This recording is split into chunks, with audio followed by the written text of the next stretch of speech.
চায়নার গাংজি প্রদেশে আপনার যে বন্যাটা হয়েছে কিছুদিন আগে, সেখানে একেবারে ঘর বাড়ি সহ একেবারে মেচাকার বিলীন হয়ে গেছে, কিন্তু একটা মানুষ মৃত্যুর কোনো রেকর্ড নাই। তারা ওই বন্যা হওয়ার সাথে সাথে তারা এত দ্রুত আপনার উদ্ধার কাজ শুরু করছে, বা এত দ্রুত তারা এগুলা করছে, এত অত্যাধুনিক সরঞ্জাম তাদের আছে। এই যে দেখেন, তারা ওয়ান টাইম সেতু বানায় ফেলতেছে। সেতু দিয়ে তারা সেখানে গাড়ি, ত্রাণের গাড়ি বলেন বা যে কোনো প্রকারের মানুষগুলোকে যেভাবে হোক ওইখান থেকে আনার জন্য ডিরেক্টলি সেতু বানায় ফেলছে, ওয়ান টাইম সেতু, যেগুলোকে আপনার ওই ফেরি সিস্টেমে সেতু তৈরি বলা হয়। দেখেন, তারপরে মনে করলেন যে আপনার তারা করছে কি, এই যে একটা ভার্সিটিতে প্রায় 12,000-এর মতো স্টুডেন্ট, তারপরে টিচার আটকা পড়ছে, সেখানে তারা ফেরি সিস্টেম ইকুইপমেন্ট ব্যবহার করছে, যেটা খুব দ্রুত যে পৌঁছাইতে পারে। এইটাকে তারা ওখানে পৌঁছাইছে, দেন তারপরে মনে করলেন যে এই মানুষগুলোকে তারা উদ্ধার করে নিয়ে আসছে।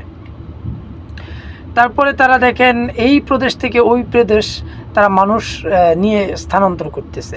তারপরে তারা ড্রোন ব্যবহার করছে, সে ড্রোন দিয়ে তারা মানুষ উদ্ধার করে, পশু পাখি উদ্ধার করে, এবং ড্রোন দিয়ে ত্রাণ সহায়তা দেয়। হ্যাঁ, এই জন্য তারা ড্রোনগুলো কত শক্তিশালী ড্রোন তারা ব্যবহার করতেছে। তো চায়না আমাদের থেকে কতটা এগিয়ে আছে, কতটা আগায় আছে। আর আমাদের দেশে হয় কি, বাংলাদেশে একদিন যদি ভারী বৃষ্টি হয়, তাহলে ঢাকা চট্টগ্রাম মনে করলেন যে কি সাগর হয়ে যায়। মানে আমাদের কোনো সিস্টেম নেই, প্রত্যেক বছরই আমাদের এই ধরনের ভোগান্তিতে ভুগতে হয়। কোনো সরকার এইটার প্রতি সুনজর দেয় না।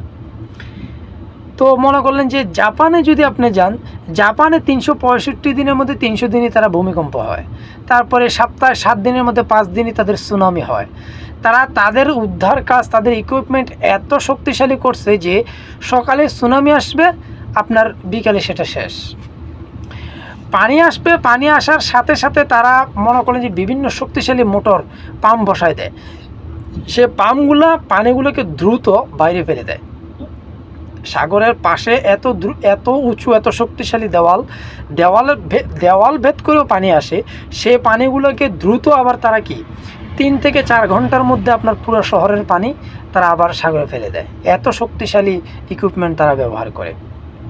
অথচ আমাদের দেশে এই ধরনের কোনো চিন্তা ভাবনাই নাই। এক সরকার আসে, এক সরকার যায়, বন্যা আসে, বন্যা যায়, মানুষের সেই দুর্ভোগে রয়ে যায়।